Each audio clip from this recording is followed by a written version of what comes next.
In this video, we are going to take a look at rational numbers. So the topics that we will cover in this video will be identification of rational and irrational numbers, and how can we convert rational numbers into fractions. So first, let's take a look at the identification of these two types of numbers. Recap from set theory 1. Rational numbers are any numbers that can be converted into a fraction, and we use a capital letter Q to denote rational numbers. Irrational numbers are any numbers that cannot be converted into a fraction, and we use a capital letter Q with a dash on top of it to denote irrational numbers. Tips for identification. So integers and fractions are always rational because we can convert both of them without any exceptions to a fraction. And decimal number with a finite decimal places are also rational. Example would be 1.349 because we only have 3 decimal places. Decimal number with the repeating decimal places are also rational. Example would be 1.33333, and this ellipses right here indicates that this decimal places goes on, and the 3 just repeats itself. And we have an algebraic way to convert this kind of number into a fraction, and we are going to talk about that later in this video. Decimal number with an infinite decimal place are irrational. Example would be pi. If we convert that into a decimal number, it would be 3.1415926, and this decimal number goes on and on without repeating. There's no patterns. And last but not least, root that cannot have an integer solution is irrational. Example would be root 2 or root 5. And if we have some root that is something like root 9, that is essentially we can convert that into an integer, 3. So that is rational number. But if we convert, let's take root 2 as an example. If we convert that into a decimal number, it would be 1.414, and this number goes on and on without repeating any patterns, just like pi. Some practice. So we are given these different numbers here, and we are trying to categorize them into either rational or irrational numbers. So first one, 2.347347 ellipses. So first of all, this ellipses indicates that this number will go on forever. And we can clearly see that we have these repeating patterns, 3, 4, 7 right here. So this number is essentially 2.347 repeating. And based on our previous knowledge, our tips of our identification, a decimal number with a infinite decimal place that repeats itself, it is a rational number. Next, -8.121122, 111222, and 1111. And this ellipsis also indicates that this is an infinite decimal number. Some people will say they can clearly see a pattern here. Here's 12, 1122, and 111222. And this is 41, so we can assume there are 42 right here. And this just goes on and on. Isn't this a repeating pattern? In fact, no, because it is not the same pattern repeats again and again. It's a accumulative pattern, which means that the decimal places in this number will never repeat itself, so this is an irrational number. This is a usual trick that teacher will test us in a quiz or a test. Next, root 8. So we know that root 8 is basically root 4 times 2, which is root 4 times root 2, which is 2 root 2. And root 2 is a decimal number repeats non-repeating decimal number. So 2 root 2, which is root 8, is a irrational number. Root 81 So 81 is 9 squared. So root 9 squared is 9. Since it's an integer, so it's a rational number. 12,943, it's an integer, so it's a rational number. 8.4, it has a finite decimal places, so it's also a rational number. Next, let's take a look at how can we convert rational numbers into fractions. So we have different cases here. So the first case is how can we convert an integer into a fraction. This should be easy. Example would be 8. How can we convert 8 into a fraction? 8 is essentially 8 over 1, because 8 divided by 1 is 8. So 8 over 1. 97 is 97 over 1. 7 over 1 is basically 7, because this fraction line is basically just a division. 27 over 3 is just essentially 23 divided by 3, which is 9. Next, find how can we convert a finite decimal number into a fraction. So let's say we have a 2.3. 2.3, since we can say that it's a 2.3 over 1, because it is 2.3 divided by 1 gives us 2.3. But we don't want a decimal number in either denominator or numerator. So how can we do that? We can multiply both denominator and numerator by 10, which gives us 23 over 10. And this is what we want if we want to convert 2.3 into a fraction. Same example right here. So how can we convert 4.5 to a fraction? So we can say 4.5 is 4.5 over 1, which 4.5 divided by 1 gives us 4.5. But same idea here, that we don't want this decimal point here. So we can multiply by 10 to both denominator and numerator, which gives us 45 over 10. But we can do further simplification with this fraction. So we can divide it by 2. We do a division operation on both denominator and numerator, which gives us 9.2. And if we, which is 9.2. So this is a simplified fraction that we want if we want to convert 4.5 into a fraction.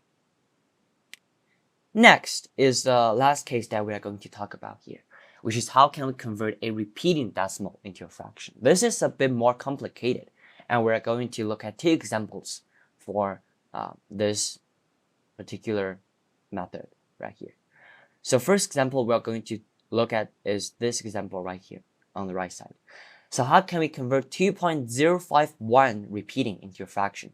So we know that 2.051 repeating is, if we write it out, it's just 051, 051, 051, and this repeating on goes on and on.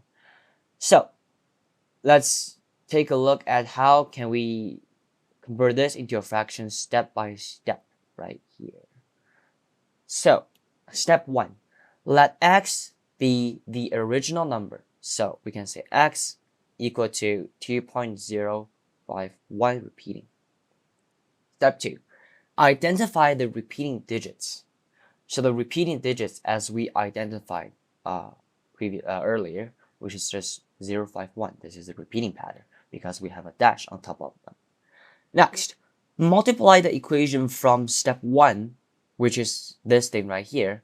We can say that this is 1 by a power of 10. So 10 or 10 squared, which is 100, 10 cubed, which is 1,000, and so on. So that one set of the repeating digits is on the left side. What does this mean? So we want to multiply something times x, and this something is a power of 10. So that one set of 0.1 is on the left side.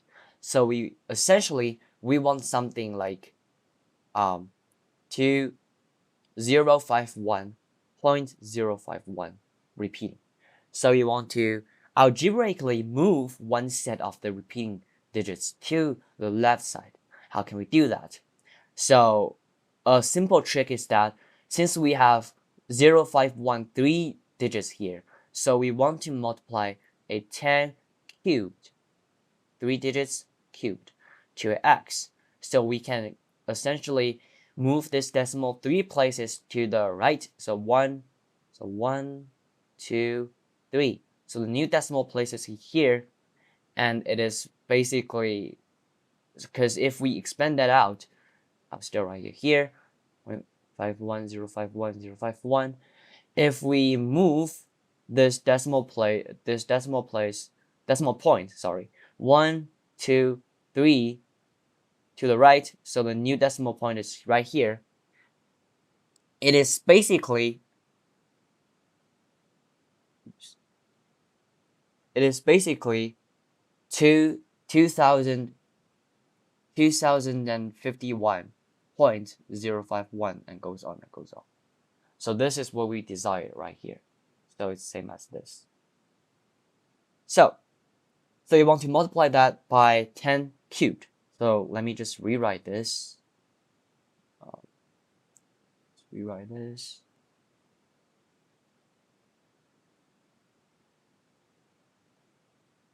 So we want to multiply that. So we can say 10 to the power of 3 times 1, which is this equation right here, gives us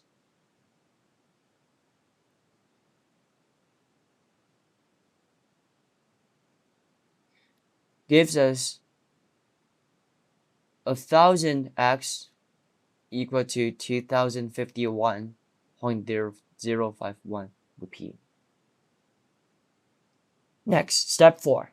If necessary, multiply the equation in step 1 by a power of 10 so that only the repeating digits are on the right side of the decimal.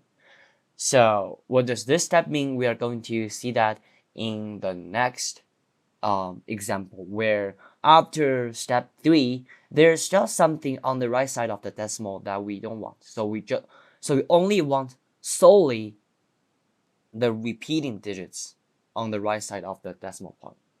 And in this case, only 0.51. And we already achieved that, so we can skip step 4. Step 5.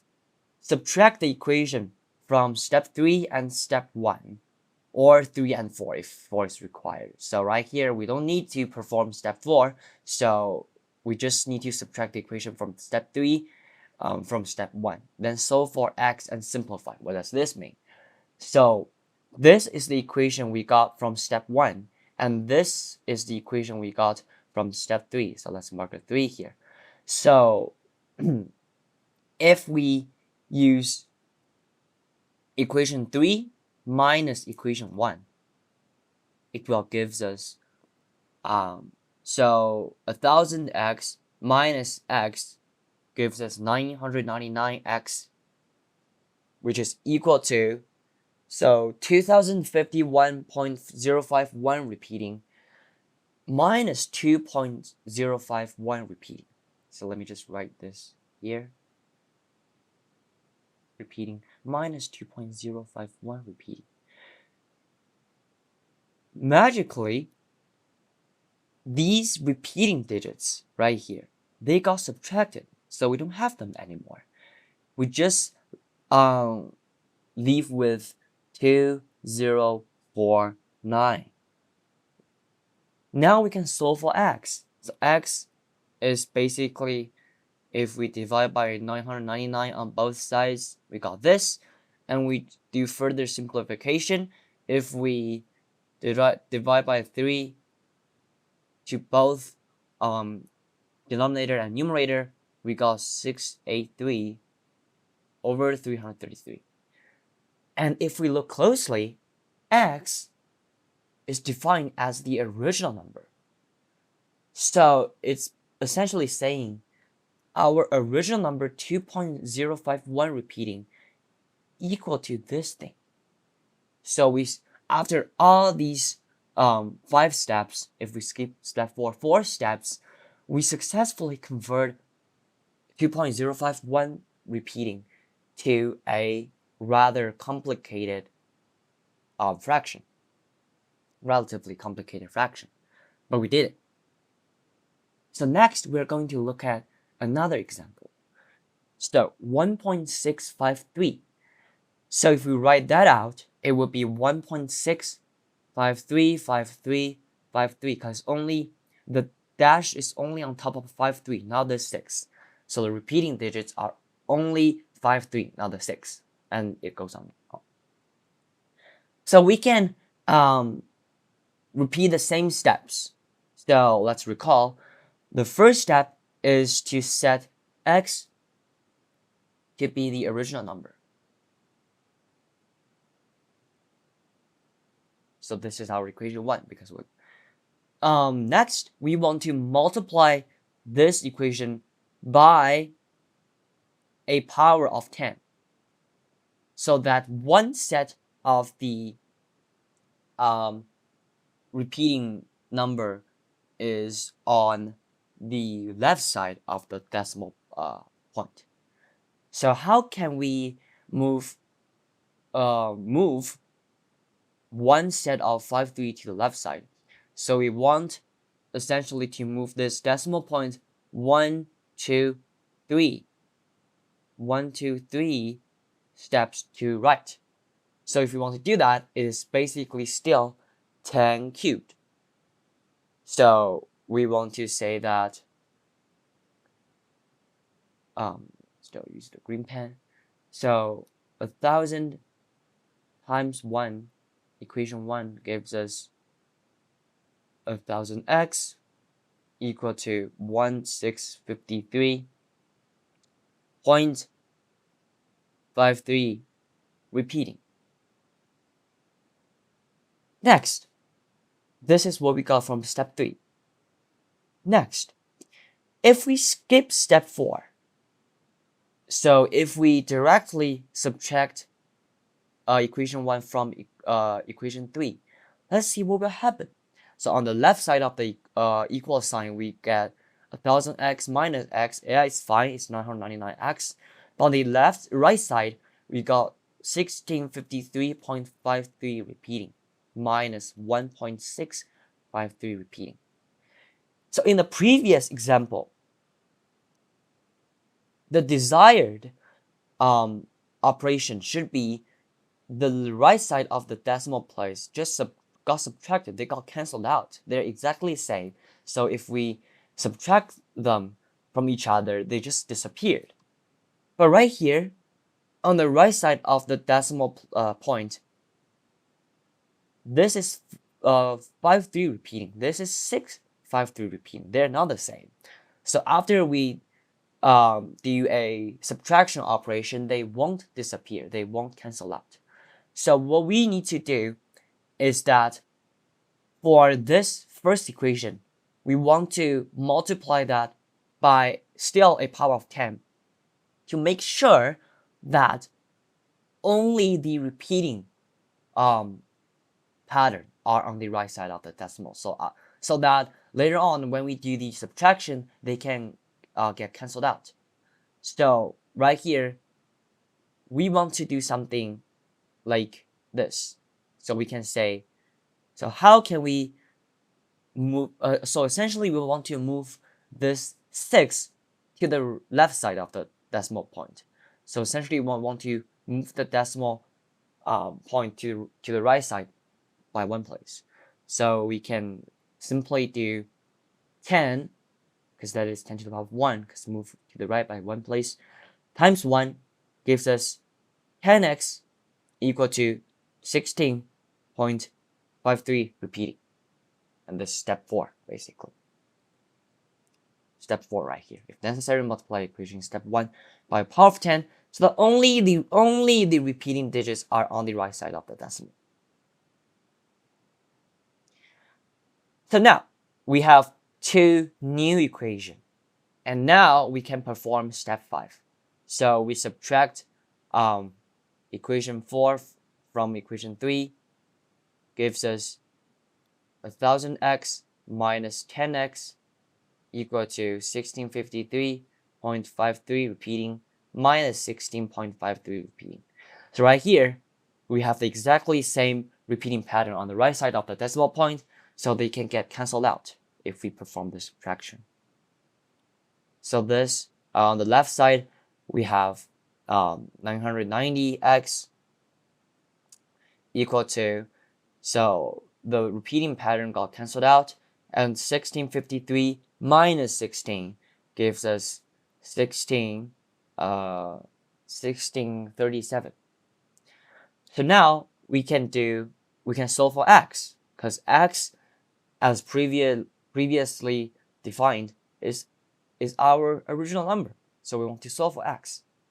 So if we divide 990 to both sides, we got 1637 over 990. And we cannot do any further simplification here. So this is our final answer. 1637 over 990. And we can say that because, as previously defined, x equal to our original number, so we can say 1.653 repeating equal to this fraction, which is how we can convert a decimal number with a infinite repeating decimal places to a fraction, simplified fraction. I think that's all for today's video. Thank you very much for watching.